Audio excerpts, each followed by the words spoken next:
Во случајот со Охрид вклучено е црвеното светло,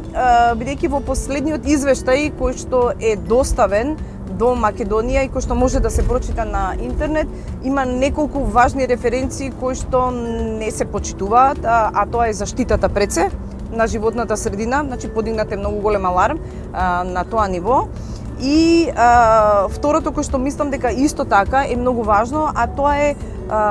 отсуството на вмреженост помеѓу државните институции кои што се задолжени, а ги има неколку министерства, државни, локални, културни, природни институции кои се занимаваат со наследства или со администрација и секако граѓаните кои што се засегнати со истото тоа наследство. Едно наследство е многу важно да биде поставено на листата на УНЕСКО и да го задржи тој статус, бидејќи не само, како што реков, му дава економска бенефит, туку едноставно тоа е начинот на кој што тоа наследство понатаму треба да се заштити, да се промовира и да остане за некои следни генерации да можат да учат од него.